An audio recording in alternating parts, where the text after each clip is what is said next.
Mr. Speaker, thank you so much. And ladies and gentlemen, if I could ask, we have a very important announcement to make, and I would ask all of the members in the chamber who have deployed into a combat zone, if they would mind joining me up here, I would appreciate it. And I would ask Representative Matt Gabler if you would come front and center. Matt is deploying, those of you who are not aware of it, in January. He's going to Kuwait. The length of his deployment is not known officially, although Matt has somewhat of an idea how long that's going to be. But I wanted to speak to him today as both a former colonel in the Marine Corps, retired Marine colonel, and just hopefully you will get a perspective of what's about to happen. Whenever I would deploy my Marine soldiers, sailors, or airmen, we would have a very serious discussion with him, and I would like to do the same thing with Matt today, but I think it's worthwhile if you hear it. The next time Matt sees his daughter, a birthday will have passed. A Thanksgiving will likely have passed. He will likely be gone for one entire Christmas season. His daughter, who is 1, will be 2, and that's a huge difference in the lifespan of a youngster. His wife will be in a situation where she will be the sole caregiver of the family while her husband is forward deployed and is making as much of a sacrifice to defend this nation as anyone else is. But today, Matt's life will be changing in ways like you cannot possibly imagine. He no longer has the right to relax.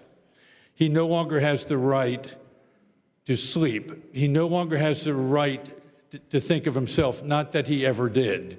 He's a great leader. You see, if he makes a mistake coming in early January, someone's going to die. When he goes forward deployed, he's going to have weapons. His soldiers will have weapons. And you don't know in an asymmetric type of warfare when that attack will occur, but it will. I recall a situation in Iraq where we had to put concrete barriers in front of a hospital ambulance entrance because the enemy would capture an ambulance, detonate a bomb out in the city, and bring wounded into the hospital and then detonate the ambulance so that it would kill the doctors and the first responders. Matt is a medical service officer. He is a target. Please make no bones about it. When he's deployed, one of the things I always told him, and I told my son when he deployed to go to Iraq, that you have to remember no matter where you are, you're in a forward base, you're in a combat zone, the enemy is out there, and that's why you're armed. When you are preparing your operations on a day-to-day basis, that slightest detail that you forget will bring someone home in a body bag. When you're coming home, the greatest number of casualties occur in the first 2 weeks of combat and being deployed and the last 2 weeks. The worst thing that can ever happen is when you have to notify a family member that their husband, wife, son, or daughter died the last day of their deployment because they got careless. Matt, this is one of those times where it's not just pushing a button, because what we do here is extremely important, but this is one of those cases where your deployment is not over until the day every one of your soldiers gets home, not just to the base in the United States, but until they are back with their families.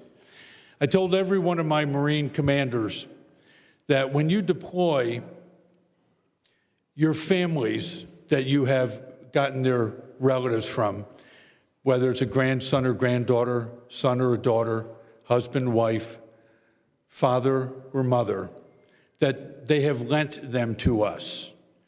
Your intellect, your capability, that superior judgment that Captain Gabler has is what's going to bring every one of those men and women home. And I just want him to know that as I'm standing here today, and I think all of us say this together, that we are here to support him and his family.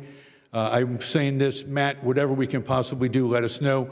The Majority Leader has a token of appreciation. It's a Blue Star flag that your wife would hang in the room of your house to let the community know that you were forward deployed.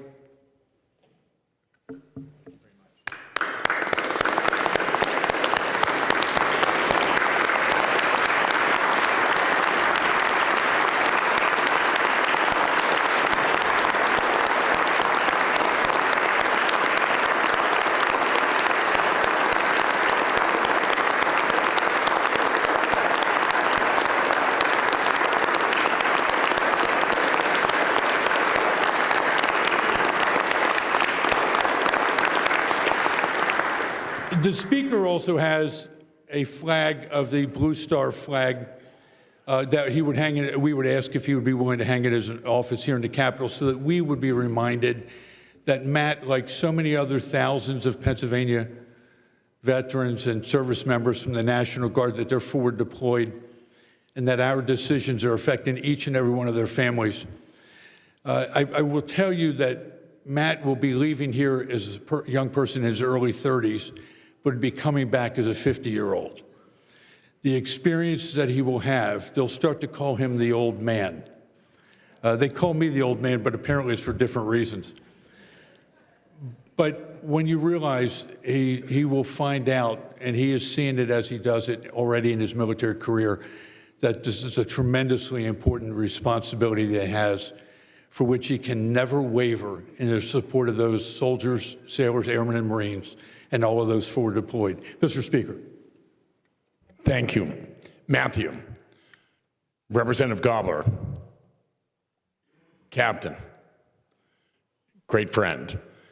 Representative Gabler actually worked in my office when I was in the policy chair, and a great friend. He took a leave of absence to go run for the seat that he has, went and worked very hard, like all of you do, to get elected in your districts.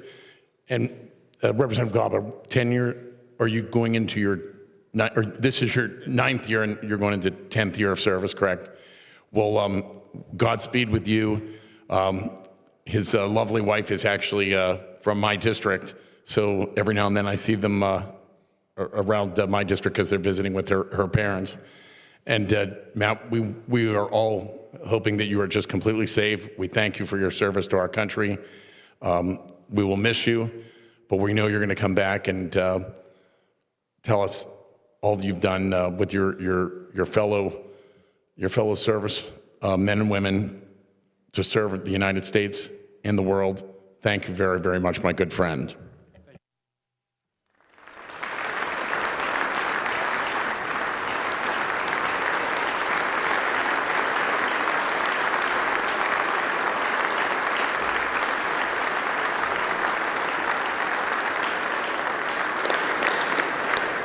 And Mr. Speaker, one last item. We have a challenge coin that I'd ask Chairman Barr and Chairman Sonata, who are two tremendously patriotic Americans, that they could present this to Matt.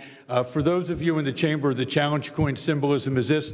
If Captain Gabler ever does not have this and you're in a bar, he must buy you a round of drinks. So I will show you what it looks like so they can be charged appropriately.